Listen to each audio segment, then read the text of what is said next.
যদি ভালো একটা মনের মতো মানুষ পাই, বন্ধু পাই, সে আমাকে হেল্প করবে, আমি তাকে ভালোবাসা দিব, সবকিছু করব, সে আমাকে দিবে, আমি ওকে দিব। কি করবেন? হ্যাঁ, ভালোবাসা দিব, আদর দিব, সোহাগ দিব। দর্শক আসসালামু আলাইকুম। দর্শক, আমাদের সামনে দেখতে পাচ্ছেন একজন বোন।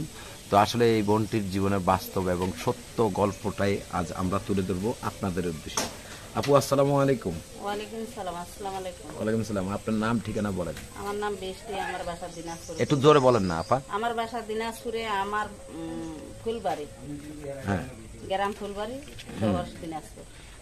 আচ্ছা, তো এই যে ক্যামেরার সামনে আসছেন কেন সেই কথাটা জীবনের গল্প ধরে আসছি, জীবনে একটু। কষ্টে দুঃখে হ্যাঁ, আইছি।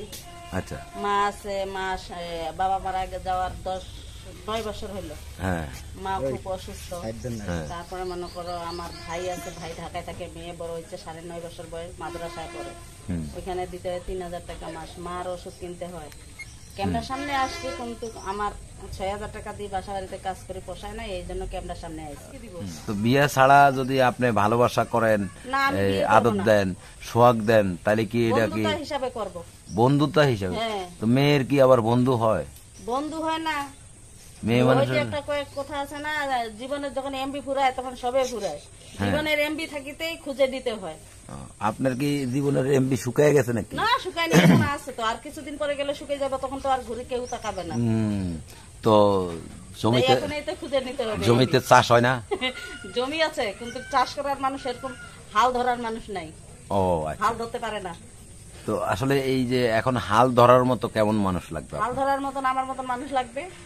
সে জমিতে যায় চাষ করতে পারবে, তাই হাল ধরবে, আর যার জমিতে চাষ করতে পারবে না, সে হাল ধরবে না। তাহলে কি আগে চাষ করবে তারপরে? না, আগে জমিতে সার দিতে হবে, বীজ দিতে হবে, তারপরে টাকা খরচ করতে হবে জমিতে, তারপরে জমি চাষ করবে। তার মানে কি হয়? তার মানে কি আপনি টাকা ইনকাম করতে আসছেন, স্বামী টাকা চাইতে না, আসেন নাই? স্বামী নিব, যাই আমাকে ভালোবাসে, ভালো করে ভালো বন্ধুতা দিবে, তাকে স্বামী করবো। আর যাতে আসলো খালি চাষ করতে চাইলো জমি দিয়ে দিব, এটা কখনো হবে না। যা চায় সার দিবে, বীজ দিবে, সবকিছু দিবে, জমির মেরামত করবে, তাকেই দিব ভালোবাসাটা। আচ্ছা। তার আগে কি হবে? আসলে কতদিন ধরে চাষ হয় না? 7 বছর। 7 বছর। আচ্ছা, এই যে 7টা বছর কিভাবে আপনার জীবন কাটলো সেটা কষ্ট। একটু ওই বলেন। যে একটা কথা আছে না, মেয়ে মানুষের বুক ফাটাতে মুখ ফাটে না, বুকের ভিতরে কথা চাপিয়ে রাখে।